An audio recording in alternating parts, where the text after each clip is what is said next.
பிஒய்கே yoga astrology சென்டர்லேருந்து பேசுகிறேன். இப்போ நம்ம மார்கழி மாதத்தினுடைய பொது பலன்களை பார்த்துட்டு இருக்கோம். இந்த வரிசையில் நம்ம இப்போ கன்னியா ராசியினுடைய பலனை பார்ப்போம். கன்னியா ராசின்னு சொல்லும்போது உத்தரம் 3 பாதங்கள், ஹஸ்தம் மற்றும் சித்திரை 2 பாதங்கள். இது புதனுடைய மூல திரிகோண ஸ்தானம். இப்போ உங்களுக்கு ராசியிலேயே கேது பகவான் இருக்கார். உங்களோட 3ஆம் இடத்துல உங்களுடைய ராசி அதிபதி, அதாவது விருச்சிகத்தில் புதன் இருக்கார்.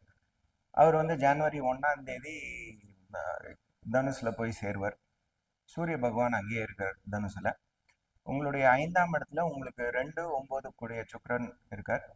அவர் டிசம்பர் 30ஆம் தேதி வாக்கில் 6ஆம் இடத்துல சனீஸ்வரரோட சேரக்கூடிய ஒரு காலம். சனீஸ்வரர் உங்கள் 6ஆம் இடத்துல வக்ர நிவர்த்தியாகி ஸ்ட்ராங்காக இருக்கார். 7ஆம் இடத்துல ராகு இருக்கார். உங்கள் 9ஆம் இடத்துல குரு பகவான் வக்கரமாக இருக்கார். அதே மாதிரி உங்கள் 11ஆம் இடத்துல உங்களுக்கு 3, 8 கூடிய செவ்வாய் வக்கரமாக இருக்கார். இதுதான் உங்களோட கிரக அட்டவணை. இப்போ இருக்கக்கூடிய காலகட்டத்தில் நமக்கு உங்களுடைய ராசியாதிபதி 3ஆம் இடத்துல இருக்கார். அதே மாதிரி வீடு கொடுத்த செவ்வாய் நீச்சமாகி 11ஆம் இடத்துல இருக்கார். அதனால கொஞ்சம் மனதை மட்டும் நீங்கள் ஸ்டடியாக வச்சுக்க வேண்டிய ஒரு காலம். கொஞ்சம் mood swings, ups and downs இருக்கும். அதே மாதிரி இளைய சகோதரிகள், உங்களுடைய எம்ப்ளாயீஸ், அவங்கள பற்றி ஒரு சின்ன ஒரு கவலை உங்களுடைய மனசில் இருக்கக்கூடிய ஒரு காலமாக இருக்கும்.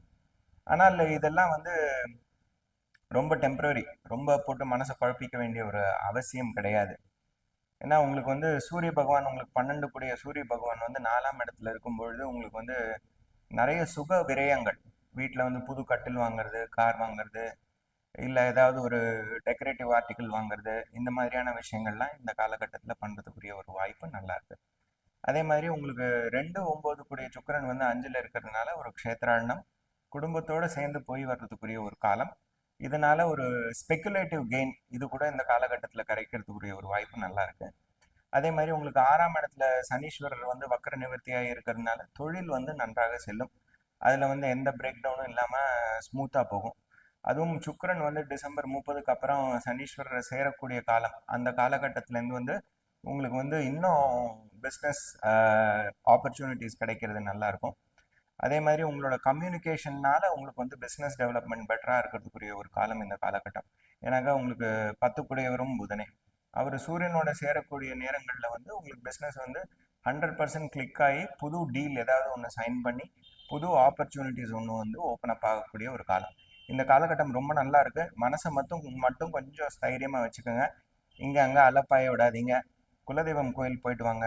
எல்லாம் நல்லபடியாக நடக்கும். All the best. நன்றி.